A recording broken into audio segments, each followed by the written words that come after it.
Hello, hello, you beautiful people. How's it going? It's Monday. What day is it today? 15th, December 15th. I have 27 days until I leave to Boston. It's kind of exciting. Actually, really exciting. And there's been a lot of stuff that's been happening, I'm not gonna lie. But before that, let's have a sip together. God, I'm here at the wonderful coffee box on Zaragoza in El Paso, Texas, and one of the best cold brews I've ever had, honestly. Super freaking good. There's been something that I've been really thinking about recently, and it's kind of crazy how everything's kind of coexisting with everything, and everything's kind of making a little bit more sense. But, um, it's, dude, like, I don't understand what's the big whoop, at least in my eyes, about doing things alone. Because I have a couple buddies of mine, and they're always telling me, it's like, you know what, like, I just feel weird being alone. I feel really weird about it. And I I think as a whole, we should strive to do more things alone. Like honestly. I'm here at the coffee box by myself, you know. And one of the things that I've realized from like being alone for so long too, it's that like you get so much out of being alone. You know what I mean? I've been able to, I mean, I record my videos when I'm alone. You know what I mean? I'm able to do more when I'm alone. I'm really kind of like more, I guess, locked in, I guess you could say. But not just necessarily more locked in, but also more, I guess, focused. I'm a lot more focused when I'm alone. But I'm not gonna lie, it wasn't always like that. I remember, like, when I first dropped out of UTEP, that, like, loneliness, it hit me like a brick. It hit me like a freaking brick. And it was one of those things where I realized I was like, damn, like I'm actually sorry, notifications. I'm actually like alone, dude. Like I'm alone, even though I have a girlfriend. You know what I mean? A lot of the time we worked opposite schedules and we couldn't see each other, and so I realized I was like, holy shit, like I'm alone. I'm alone. And I think loneliness, honestly, is an underexplored emotion because you can become so successful by being lonely. Genuinely. You can become so freaking successful beyond the measure by just simply being alone. You know what I mean? Taking time away from your family, taking time away from your friends, from yourself even, dude. Like, there's been so many times where I've had to disconnect from who I think I am and have to connect to like who I want to be. You know what I mean? It's all about interconnecting those two realities. Who you are right now and who you're not and who you want to be. And it's just, I don't know, man. I think loneliness is such an underexplored emotion, and I think we need to be more alone. But there's a difference, though. There is a big difference. There's a difference between being chronically alone and choosing to be alone. And I choose to be alone a lot of the time. Because honestly, dude, when I'm alone, dude,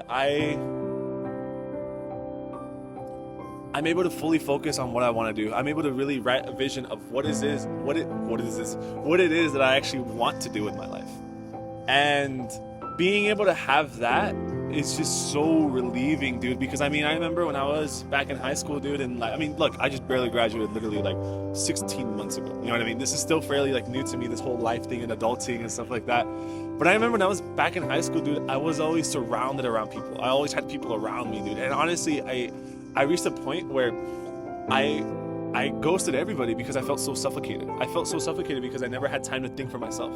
Never had time to think for myself. And the minute I ghosted everybody, I felt like this like innate sense of relief. I don't know how to describe it, but I felt this like weight come off of my shoulders, and I could finally like breathe and like realize like what is it that I want to do? Like why am I doing the things I want to do? Why am I pursuing it? Is it really what I want to pursue? Is it really what I want to do in the future? And my biggest token that I give to everybody who's dealing with like loneliness and stuff like that is that loneliness is temporary. It genuinely is. It genuinely is. Even though even if it feels like you're never gonna supersede it, like you're never gonna actually like get over the loneliness, you will. You will. And one of the big things that I realized from being alone too is that you don't need to have like 10 friends, dude. It's very honestly, dude, I was in so many friend groups where it was like 10, 12 people, and I felt so fucking overwhelmed, dude, because it's like within that 10, 12 group, dude, there's like 3 friend groups or 4 friend groups. And it's just like, the fuck? Like, that's kind of weird. And it's one of those things where I kind of just realized, I was like, you know what, dude, me conviene más to be alone. It benefits me a lot more to be alone. And it's not necessarily that I was such a dick that like everybody goes to me. No. It wasn't that. It was more or less a thing. I needed space for myself to realize what the fuck it is that I want to do. You know what I mean? This is coming on, Dad. I need a space for myself to realize what it is that I want to do for my life. And being able to sit at a coffee shop by yourself, honestly, dude, if you can do that, you can do the next things, dude. And these are the next things that I'm talking about. One of the biggest lessons that I learned, dude, about being lonely is the beauty of spoiling yourself. I spent so much time, money, energy spoiling my girlfriend, which, don't get me wrong, I love my girlfriend so much. But I never took the time to spoil myself. I never took the time to take myself out to dinner, to take myself out to the movies, and have a date with myself, dude. And if you're barely starting to be alone and you kind of realizing, as like, oh shit, I have no friends, dude, go to a coffee shop. Dude, that's one of the things that, like, from working at Starbucks, I realized coffee shops, dude, that's where you can make so many fucking connections, dude.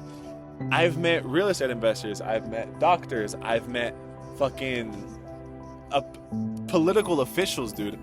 And it's one of those things where you actually start seeing that, like, oh shit, like, everybody wants their coffee. I fucking want my coffee. And that's something I emphasize to a lot of people, especially if you're moving. And that's one of the things that I'm going to take with me to Boston, is that I'm going to find myself a coffee shop. I'm going to get to know everybody. I'm going to get to know all the workers. I'm going to get to know their names. I'm going to get to know everything. Because if you have true people skills, as soon as you walk in that door, they already know your order. As soon as you walk in that door, they're excited to see you. You know what I mean? And that's one of those things where it's not just, I call it the coffee shop metaphor. It applies to everything, dude. Of everything. And whatever group you're in whatever study club, or, I don't know, a group chat for your physics class, or whatever it may be. Don't just learn the names of everybody. You know what I mean? Learn their stories. Learn who they are. Learn about them. But don't let it overwhelm your sense of self. And that's one of the biggest things. It's a double-edged sword. Get to know everybody, but don't let it convolute who you are. Because you get to a point where it's like you hear so much about other people and they never ask you about who you are. You know what I mean? And that's very prevalent. It can actually happen. It's happened to me too. And the biggest thing I got from that is, it doesn't matter if you're not receiving anything back, because I promise you, those people will end up coming back to you and they're going to ask you and they're going to need you.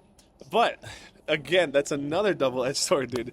There's so many double-edged swords to being social, because you can be too social, but you can also be not social at all. You know what I mean?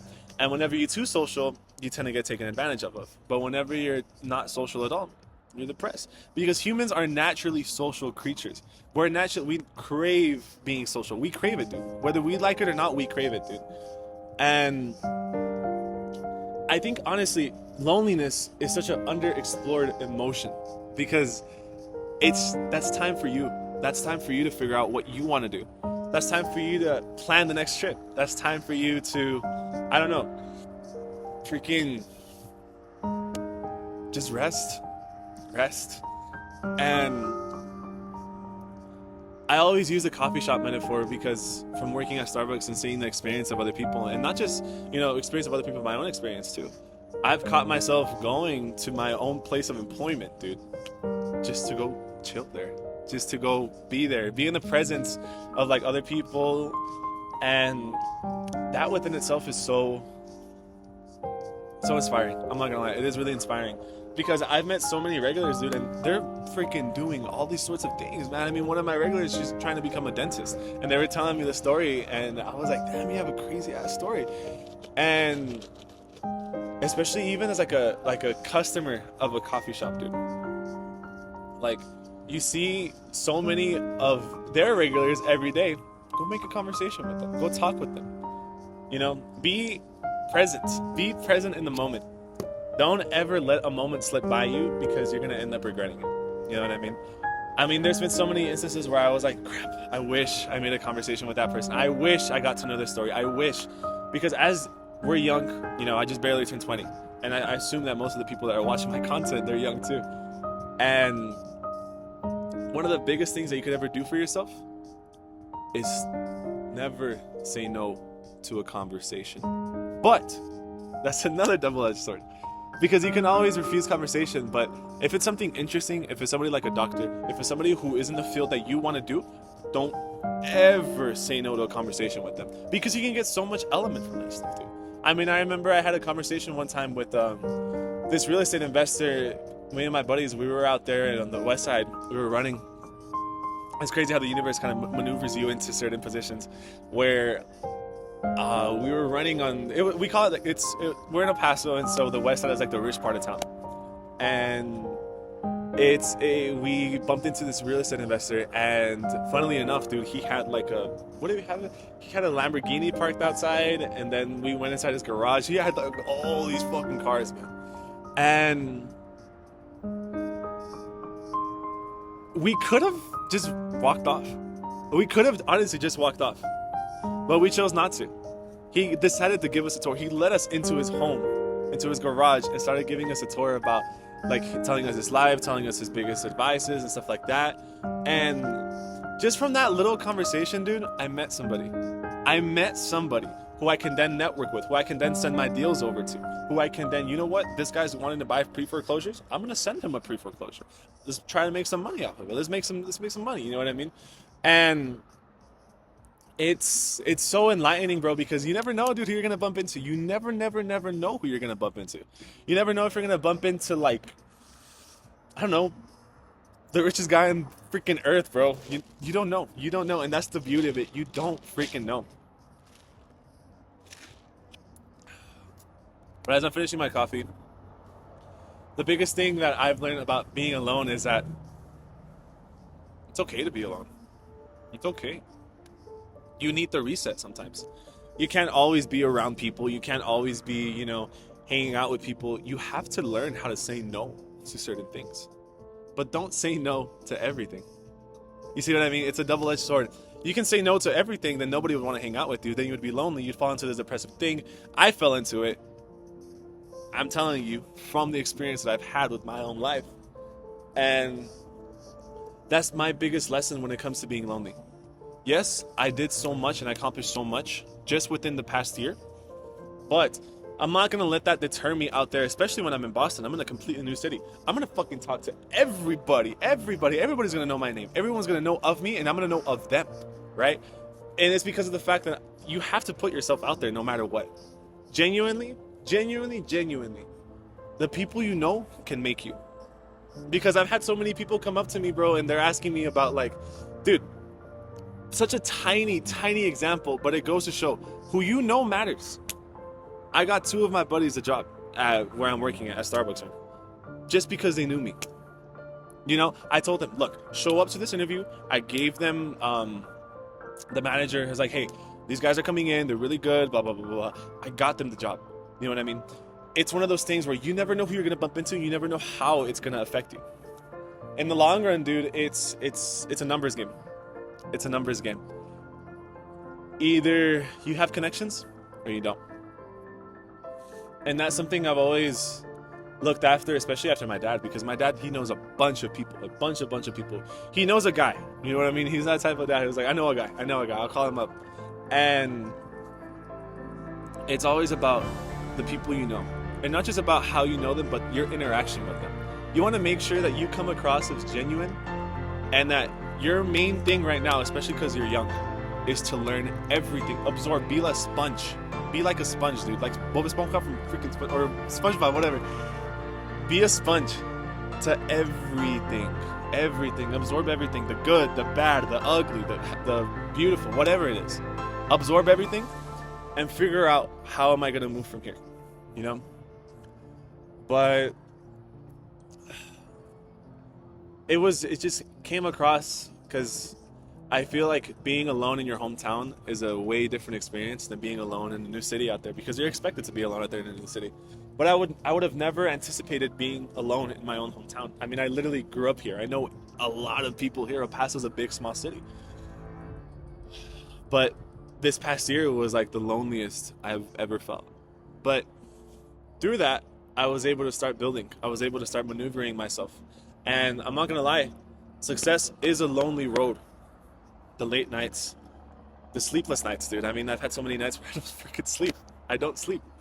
But everything, and I mean everything, is possible through the power of manifestation, right? So I encourage you guys out there, just go make a random conversation with a stranger. You never know where it's going to lead you. You never know where it's going to lead you. Never know. So, as I'm finishing up my coffee, I do want to let you guys know that 27, did I say 27 or 20? I don't even remember, dude. But there's going to be a lot of cool Boston content coming up. I know I haven't posted like in like a week or two, but I've been trying to figure out the move to Boston and then work, and then it's been so much. It's been so much. But take care of yourselves, guys. Always. And I hope you guys enjoyed the video.